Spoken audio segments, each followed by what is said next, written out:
পরিচালনা করেছি।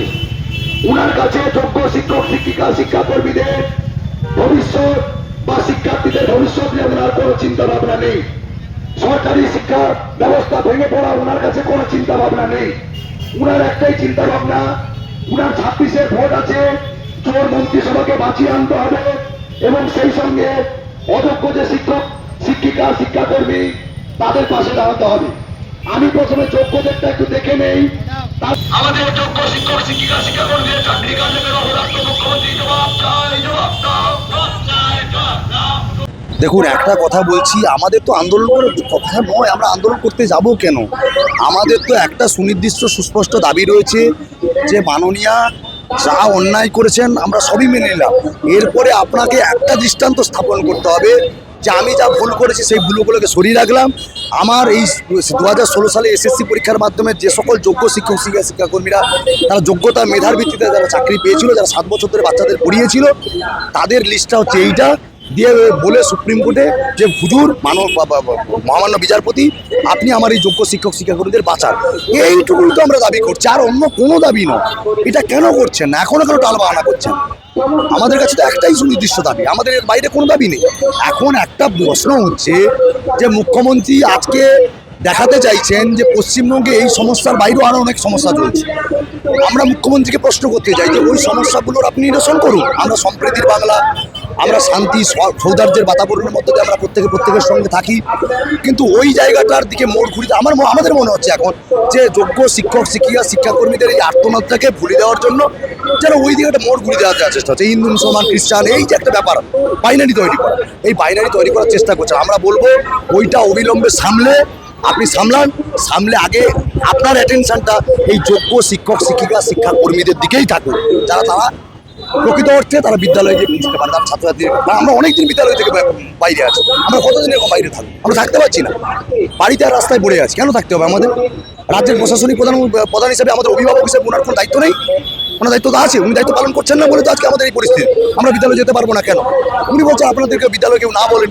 আর আমাদের আগামী দিনে দেখুন, আমাদের জেলা ভিত্তিক আপনারা দেখেছেন আন্দোলন হয়েছিল, প্রতিটা জেলায় আগুনের মতো ছড়িয়ে গিয়েছিল এবং সবচেয়ে অবাক কথা, যোগ্য শিক্ষক শিক্ষাকর্মীদের উপর পুলিশ লাঠিচার্জ করেছিল। এটা একবারে কি বলবো, যে শিক্ষক সমাজের মেরুদণ্ড, তার উপর লাঠি চালিয়েছে।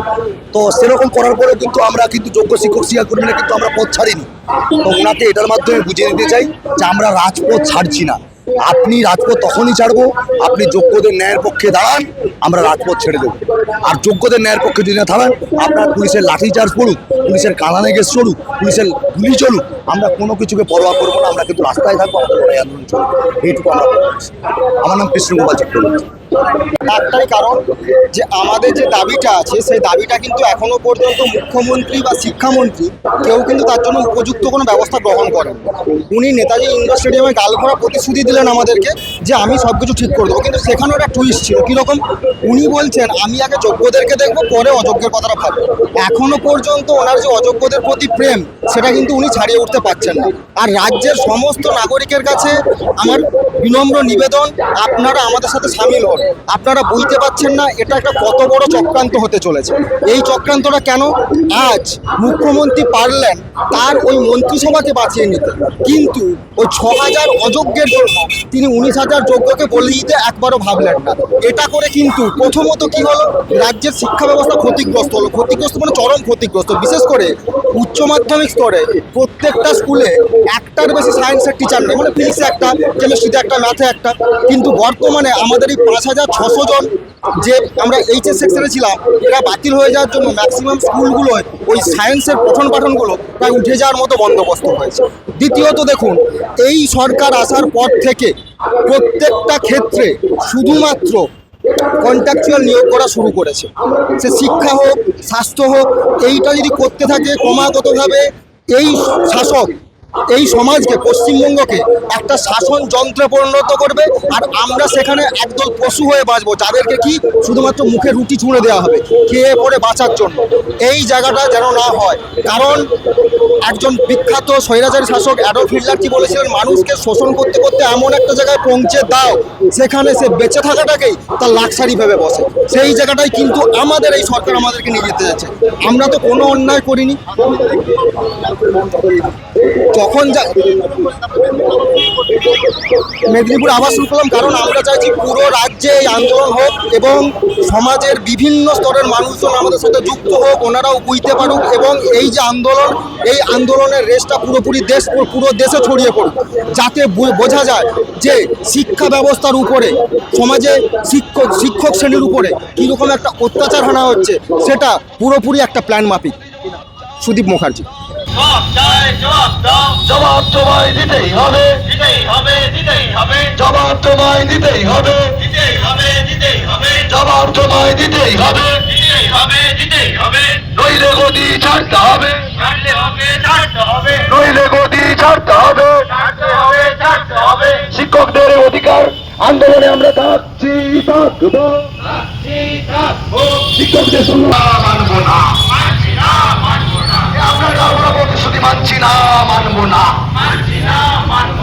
যোগ্য শিক্ষক শিক্ষিকা শিক্ষাকর্মীদের উপর পুলিশের লাঠিচার্জ শুরু করা পদার্থ মুখ্যমন্ত্রী জবাব চাই, জবাব দাও।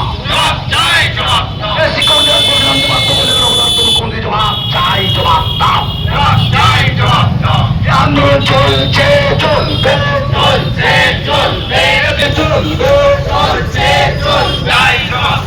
জবাব তোমায় দিতেই হবে, জবাব তোমায় দিতেই হবে, নইলে গদি ছাড়তে হবে।